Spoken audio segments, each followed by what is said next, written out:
Example 18. Consider minimum of f of x1 x2 is equal to x1 square plus x2 square plus 2x2 subject to 2x1 plus 3x2 greater than equal to 1, x1 square plus x2 square less than equal to 1, x1 x2 greater than equal to 0. First में हमने क्या check करना है, are the points 1/2, 0, 1/2 under 3/2 is local optimal solution. So इस question को start करने से पहले हम हेसन मैट्रिक्स बनाएंगे और ये भी बहुत इंपॉर्टेंट एग्जाम्पल है जो आपको 16 मार्क्स में आएगी.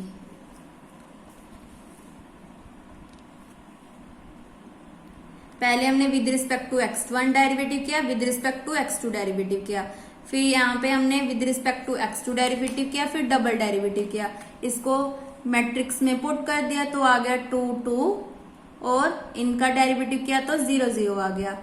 ये हमारा बन गया हेसन मैट्रिक्स. यहाँ पे D1 क्या आ रहा है, ग्रेटर देन 0, D2 हमारा डिटर्मिनेंट होता है 2 2 4 माइनस 0 दैट मीन्स 4, वो भी आ गया ग्रेटर देन 0. इसका मतलब H हमारा पॉजिटिव डेफिनेट बन गया, तो हमारा जो फंक्शन है वो क्या बन गया, स्ट्रिक्टली कन्वेक्स. तो अब हमने क्या बनाना है, डायग्राम बनाना है. डायग्राम में क्या गिवन है, पहले तो हमें सर्कल की इक्वेशन गिवन है, x square plus x2 square, x1 square plus x2 square equal to 1, centre is 0 0, radius is 1. उसके बाद हमें लाइन गिवन है 2x1 plus 3x2 is equal to 1. Line हमेशा कैसे फाइंड करते हैं, पॉइंट्स पुट करके. ये हमारा बन गया सर्कल जिसका रेडियस क्या है 1 0, और ऐसे ऊपरला पॉइंट बन जाएगा 0 1, जहां पे ये दोनों मीट करते हैं. ये पॉइंट बन गया 1/2, 0, ये पॉइंट बन गया 0, 1/3. तो जो भी शेडेड रीजन है उसके हमने सारे पॉइंट्स निकाले जिसको हमने बाद में यूज करना है. चेक किस पे करना है हमने, 1/2, 0 पे, 1/2 अंडर 3/2 पे. वैसे तो हमें क्लियर हो रहा है कि 1/2, 0 पे हमारा लोकल ऑप्टिमल सोल्यूशन आएगा, और जो 1/2, अंडर 3/2 है वहां पे हमारा सोल्यूशन एग्जिस्ट नहीं करेगा. तो फिर से डेफिनेशन लगाए, del f of x bar transpose x minus x bar greater than equal to 0. So यहाँ पे फंक्शन ले लिया, with respect to x1 derivative कर दिया, विद रिस्पेक्ट टू x2 पहले हमने निकाला था वहां से सिंपल पुट कर दिया. यहाँ पे रीजन क्या देंगे, यूजिंग 1, क्योंकि यही आ रहा था ना हमारे पास 2x1 2x2 प्लस 2, तो सिंपली हमने यहाँ पे लिख दिया. उसके बाद 1/2, 0 पे चेक किया तो 1 2 आ गया. सिंपल इसको इक्वेशन में पुट कर दिया या फॉर्मूले में पुट कर दिया, del f of x bar transpose x minus x bar. तो इसका ट्रांसपोज किया तो रो में चेंज हो गया, यहाँ पे आएगा x1 माइनस 1/2, x2 माइनस 0. तो इसको मल्टीप्लाई करके देखते हैं, 1 into x1 minus 1/2 that means ये, प्लस 2 इंटू x2. सिंप्लीफाई किया तो ये इक्वेशन आ गई. ये हमारी इक्वेशन किसको सेटिस्फाई कर रहे हैं, जो हमारे पॉइंट्स आ रहे थे 0, 1/3, 1/2, 0, 0, 1 और 1, 0 सभी पे ये पॉइंट्स सेटिस्फाई करे. ये हमारे बाउंड्री के पॉइंट्स थे. मैंने पहले भी बताया था कि इन पॉइंट्स को हम बाद में यूज करेंगे. तो यहाँ पे हमारा 1/2, 0 सेटिस्फाई हो गया, ये यहाँ से हमारा ऑप्टिमल सोल्यूशन आ गया. ऐसे हमने सेकंड पे चेक किया 1/2, अंडर 3/2 पे, वहां पे हमारा जो पॉइंट्स है वो सेटिस्फाई नहीं करा, तो यहाँ पे सीधा लिख दिया हमने not local, not optimal solution. Second में हमने क्या फाइंड करना है, check these points are optimal solution. जो भी हमारा पॉइंट आया उस पे हमने चेक करना है कि ऑप्टिमल सोल्यूशन आ रहा है या नहीं आ रहा है.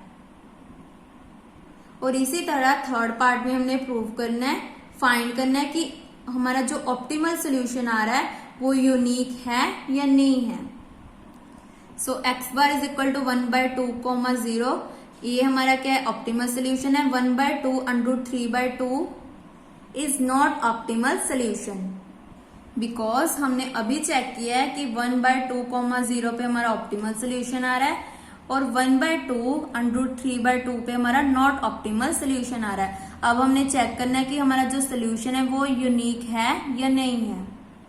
The set of alternate solution is given by, set हमारे पास क्या होता है, del f of x bar transpose x minus x bar equal to 0 और del f of x is equal to del f of x bar होता है। ये दोनों कंडीशंस हम लेकर चलते हैं, इसी से हम पॉइंट निकालते हैं। तो ये बहुत इंपॉर्टेंट डेफिनेशन है जो आपने सेट इसको एज इट इज याद रखना है पेपर में, क्योंकि ये बहुत इंपॉर्टेंट एग्जाम्पल है जो आपको 16 मार्क्स में आ सकती है। Now del f of x bar transpose x minus x bar equal to 0 है। पॉइंट कौन कौन से लिए हैं, 1 और 2, और यहाँ पे हमारा आ गया x1 माइनस 1/2 x2 माइनस 0, क्योंकि हम इसी पॉइंट पे चेक कर रहे हैं 1/2, 0 पे, क्योंकि जो सेकंड पॉइंट था वहां पे तो हमारा ऑप्टिमल सोल्यूशन नहीं आया था। और 1, 2 कैसे आया, ये देखो स्टार्टिंग में हमने किया था डेल एफ ऑफ एक्स बार किसके इक्वल आ गया था, 1, 2 के।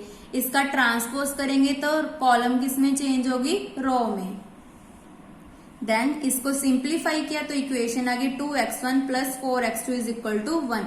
अब हम इसकी सेकेंड कंडीशन लेते हैं, del f of x is equal to del f of x bar. Del f of x आया था 2x1 2x2 प्लस 2 और x1 आया हमारा 1, 2। देन दोनों को इक्वेट किया, x1 की वैल्यू आ गई 1/2, x2 की वैल्यू 0 आ गई। फिर से ये हमारा बन गया यूनिक ग्लोबल ऑप्टिमल सोल्यूशन। ये सेम एग्जांपल थी जैसे हमने एग्जांपल नंबर 17 की थी। यहाँ पे भी हमने क्या किया था, ऑप्टिमल सोल्यूशन फाइंड किया था, फिर चेक किया था कि जो पॉइंट है वो ऑप्टिमल है या नहीं है। फिर उसके बाद 0, 0 पे चेक किया कि ऑप्टिमल सोल्यूशन नहीं आ रहा है या नहीं आ रहा है, हमारे पास नहीं आया था। उसके बाद ऑल्टरनेट ऑप्टिमल सोल्यूशन फाइंड किया।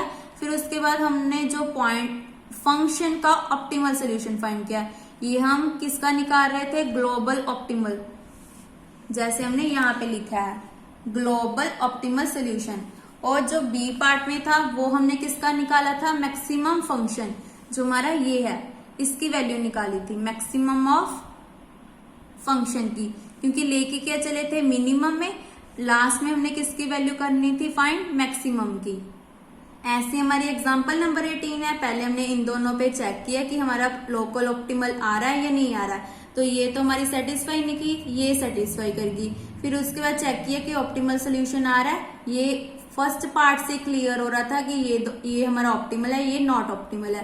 फिर उसके बाद फिर से हमने सेट की डेफिनेशन लगाई, उस पर चेक किया कि हमारा जो पॉइंट है वो क्या आ गया, यूनिक आ गया, x1 is equal to 1/2 x2 is equal to 0। Main याद क्या रखना है, set del f of x bar transpose x minus x bar equal to 0, del f of x is equal to del f of x bar. So इसी के साथ हमारी example complete होती है। Thank you.